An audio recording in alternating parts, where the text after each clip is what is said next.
Hello বন্ধুরা, আচ্ছা তোমাদের কি জানতে ইচ্ছা করে না যে এই পৃথিবীটা কে সৃষ্টি করেছে, কোন দেবতা সৃষ্টি করেছে, তোমাদের কে সৃষ্টি করেছে? তো আমি এতদিন এটা জানতাম না, তো আমি এখন জানতে পেরেছি। তো চলো তোমরাও জেনে নাও আমার এই ভিডিওটা দেখে। তো শুনে নাও, আমাদের পৃথিবী বা আমাদেরকে কোনো দেবতাই সৃষ্টি করেনি। যে সৃষ্টি করেছে সে হচ্ছে ঈশ্বর, সে সবার ঊর্ধ্বে। তো চলো কীভাবে কে সৃষ্টি হয়েছে, কে সৃষ্টি করেছে, তো এটা জেনে নাও। চলো। আদিতে ঈশ্বর আকাশমণ্ডল ও পৃথিবী সৃষ্টি করিলেন।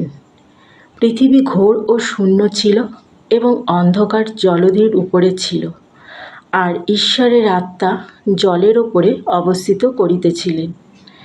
পরে ঈশ্বর কহিলেন, দীপ্তি হোক। তাহাতে দীপ্তি হইল। তখন ঈশ্বর দীপ্তি উত্তম দেখিলেন, মানে ভালো দেখিলেন। দীপ্তি মানে আলো। তো এবং ঈশ্বর অন্ধকার হইতে দীপ্তি পৃথক করিলেন, মানে অন্ধকার থেকে দীপ্তিকে আলাদা করিলেন। আর ঈশ্বর দীপ্তির নাম দিবস ও অন্ধকারের নাম রাত্রি রাখিলেন। আর সন্ধ্যা ও প্রাতকাল হইলে প্রথম দিবস হইল। পরে ঈশ্বর কহিলেন, জলের মধ্যে বিতান হোক ও জলকে দুই ভাগে পৃথক করুক। ঈশ্বর এইরূপে বিতান করিয়া বিতানের ঊর্ধ্বস্থিত জল হইতে বিতানের অধস্থিত জল পৃথক করিলেন, তাহাতে সেইরূপ হইল। পরে ঈশ্বর বিতানের নাম আকাশমণ্ডল রাখিলেন। আর সন্ধ্যা ও প্রাতকাল হইলে দ্বিতীয় দিবস হইল। পরে ঈশ্বর কহিলেন, আকাশমণ্ডলের নিচস্থ সমস্ত জল এক স্থানে সংগৃহীত হোক। মানে আকাশমণ্ডল সৃষ্টি হওয়ার পর তারপরে যে নিচে জল ছিল সেই জল এক স্থানে জড়ো হোক আর কি। ও স্থল সর্বপ্রকাশ হোক, আর জল থেকে স্থলটা আলাদা হোক, তাহাতে সেইরূপ হইল।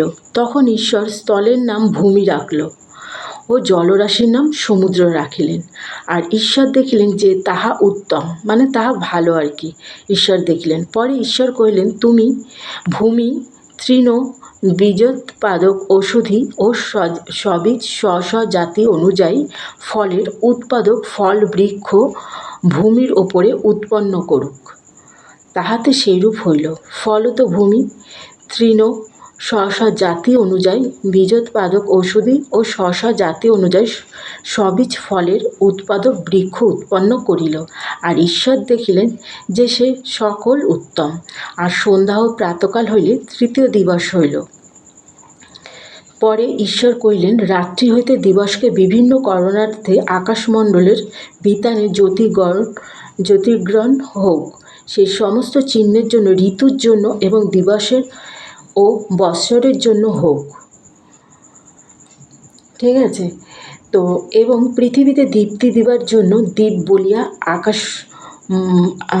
আকাশমণ্ডলের বিতানে থাকুক, তাহাতে সেইরূপ হইল। ফলত ঈশ্বর দিনের ওপরে কর্তৃত্ব করিতে এক মহাজ্যোতি ও রাত্রির ওপরে কর্তৃত্ব করিতে তৎপেক্ষা ক্ষুদ্র এক জ্যোতি, এই দুই বৃহৎ জ্যোতি এবং নক্ষত্রসমূহ নির্মাণ করিলেন। আর পৃথিবীতে দীপ্তি দিবার জন্য এবং দিবস ও রাত্রির ওপরে কর্তৃত্ব করণার্থে এবং দীপ্তি হইতে অন্ধকার বিভিন্ন করণার্থে ঈশ্বর ওই জ্যোতিসমূহকে আকাশমণ্ডলের বিতানে স্থাপন করিলেন। এবং ঈশ্বর দেখলেন যে সকল উত্তম, মানে রাতে আকাশের চাঁদ আর দিনে সূর্য, রাতে আকাশের চাঁদ নক্ষত্র তারা এগুলো সব সৃষ্টি করলো, আর দিনে সূর্য। তো সেটা হয়ে যাওয়াতে, সম্পূর্ণ হয়ে যাওয়াতে, তো ঈশ্বর মনে করলেন সেটা উত্তম, সে সকল উত্তম দেখিলেন। আর সন্ধ্যা ও প্রাতকাল হইলে চতুর্থ দিবস হলো, মানে চতুর্থ দিন, 4 দিন হলো। পরে ঈশ্বর কহিলেন, জল নানা জাতীয় জঙ্গম প্রাণীবর্গে প্রাণীময় হোক, এবং ভূমির ঊর্ধ্বে আকাশমণ্ডলের বিতানে পক্ষীগণ হোক, মানে জলের মধ্যে মাছ আর আকাশে পক্ষী মানে পাখি হোক। বিধানে পক্ষীগণ উড়ুক। তখন ঈশ্বর বৃহৎ তিমিগণের ও যে নানা জাতীয় জঙ্গম প্রাণীবঙ্গের জল প্রাণীময় আছে সে সকলের এবং নানা জাতীয় পক্ষীর সৃষ্টি করিলেন। পরে ঈশ্বর দেখিলেন যে সে সকল উত্তম। আর ঈশ্বর সে সকলকে আশীর্বাদ করিয়া কহিলেন, তোমরা প্রজাবন্ত ও বহুবংশ হও, সমুদ্রের জল পরিপূর্ণ করো এবং পৃথিবীতে পক্ষীগণের বাহুল্য হোক। ঠিক আছে? তো সমুদ্র মানে মাছের নানা জাতের মাছকে সৃষ্টি করলো, আর আকাশে নানা রকম পক্ষী পরিপূর্ণ হলো। তো আর সন্ধ্যা ও প্রাতকাল হলে পঞ্চম দিবস হলো, মানে 5 দিন হলো। পরে ঈশ্বর করলেন ভূমি নানা জাতীয় প্রাণীবর্গ অর্থাৎ স্ব জাতীয় অনুযায়ী গ্রাম্য পশু, সরীসৃপ ও বন্য পশুর উৎপন্ন করুক। তাহাতে সেইরূপ হইল। পশু আর সরীসৃপ তাদেরও উৎপন্ন করল। ফলত ঈশ্বর স্ব জাতি অনুযায়ী বন্য পশু ও স্ব জাতি অনুযায়ী গ্রাম্য পশু ও স্ব জাতি অনুযায়ী যাবতীয় ভূচর সরীসৃপ নির্মাণ করিলেন। আর ঈশ্বর দেখিলেন যে সকল উত্তম। পরে ঈশ্বর কহিলেন, আমরা আমাদের প্রতিমূর্তিতে আমাদের সাদৃশ্যে মনুষ্য নির্মাণ করি। আর তাহারা সমুদ্রে মৎস্যদের ওপরে, আকাশে পক্ষীদের ওপরে, পশুগণের ওপরে, সমস্ত পৃথিবীর ওপরে, ভূমিতে গমনশীল যাবতীয় সরীসৃপের ওপরে কর্তৃত্ব করুক। এবার ঈশ্বর দেখিলেন যে সব কিছু তো সৃষ্টি হয়েছে, এবার মানুষ দরকার। তো ঈশ্বরের প্রতিচ্ছায়ায় মানুষ নির্মাণ করিলেন এবং তারা সমস্ত মাছের ওপরে, আকাশে পক্ষী পাখিদের ওপরে, সমস্ত জীবজন্তু পশুগণের ওপরে তারা কর্তৃত্ব করবে।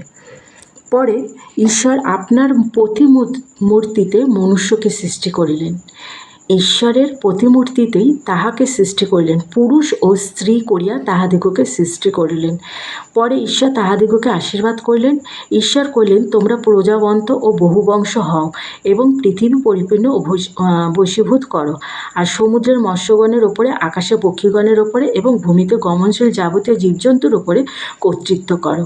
ঈশ্বর আরও কহিলেন, দেখো আমি সমস্ত ভূতলে স্থিত যাবতীয় বীজোৎপাদক ঔষধীয় যাবতীয় সবীজ ফলদায়ী বৃক্ষ তোমাদিগকে দিলাম, তাহা তোমাদের খাদ্য হইবে। বুঝতে পেরেছ? আর ভূচর যাবতীয় পশু ও আকাশের যাবতীয় পক্ষী ও ভূমিতে গমনশীল যাবতীয় কীট, এই সকল প্রাণীর আহার তো হরিত ঔষধি সকল দিলাম, তাহাতে সেরূপ হইল। পরে ঈশ্বর আপনার নির্মিত বস্তু সকলের প্রতি দৃষ্টি করলেন, আর দেখো সে সকলই অতি উত্তম। আর সন্ধ্যা ও প্রাতকাল হইলে ষষ্ঠ দিবস হইল। এইরূপে আকাশমণ্ডল ও পৃথিবী এবং তদুভয়স্থ সমস্ত বস্তুগ্রহ সমস্ত হইল। পরে ঈশ্বর সমস্ত দিনে আপনার কৃতকার্য হইতে নিবৃত্ত হইলেন। সেই সপ্তম দিনে আপনার কৃত সমস্ত কার্য হইতে বিশ্রাম করিলেন। আর ঈশ্বর সেই সমস্ত দিনকে আশীর্বাদ করিয়া পবিত্র করিলেন, কেননা সেই দিনে ঈশ্বর আপনার সৃষ্ট ও কৃত সমস্ত কার্য হইতে বিশ্রাম করিলেন। 7 দিনের দিন ঈশ্বর বিশ্রাম করিলেন। তো বুঝতে পারলে আমাদের পৃথিবীর সব কে সৃষ্টি করেছে। তো আমাদেরকে যখন পুরুষ আর নারী করে সৃষ্টি করলো, এবার আমাদেরও খাদ্য কিভাবে আমরা খেয়ে বেঁচে থাকবো সেটাও ঈশ্বর দিল। তো পশু পাখি যাদের জীবজন্তু যা যা সৃষ্টি করেছে তাদেরও খাদ্য দিয়েছে। তো এবার নিশ্চয়ই তোমরা বুঝতে পারছো যে আমাদেরকে বা এই পৃথিবীর সব কিছু কে সৃষ্টি করেছে? একমাত্র আমাদের মুক্তিদাতা, ত্রাণকর্তা প্রভু যীশু খ্রিস্ট। বুঝতে পেরেছ? তো উনি আমাদের যে ঈশ্বর, তার পুত্রকে উনি পাঠিয়েছিলেন আমাদের সমস্ত পাপকে ক্ষমা করার জন্য, আমাদের পরিত্রাণ দেওয়ার জন্য, আমাদের মুক্তি দেওয়ার জন্য, আমাদের সমস্ত পাপকে ক্ষমা করে দেওয়ার জন্য ওনার একমাত্র পুত্রকে উনি আমাদের পৃথিবীতে পাঠিয়েছিলেন। আর পবিত্র আত্মা, উনি একজন কুমারী মার গর্ভে জন্ম নিয়েছিলেন। তো এটা আমি তোমাদেরকে পরে বলবো। তো এখন এতটাই থাক, তোমরা জেনে নিলে কে আমাদের সৃষ্টি করেছে, সেই একমাত্র আমাদের ত্রাণকর্তা, আমাদের মুক্তিদাতা। উনি সত্য, উনি পথ, উনি জীবন, উনি আমাদের মুক্তিদাতা, উনি আমাদের জীবনদাতা, পরিত্রাণদাতা আমাদের। তো চলো এখানে শেষ করলাম। তো অবশ্যই কমেন্ট করে জানাবে।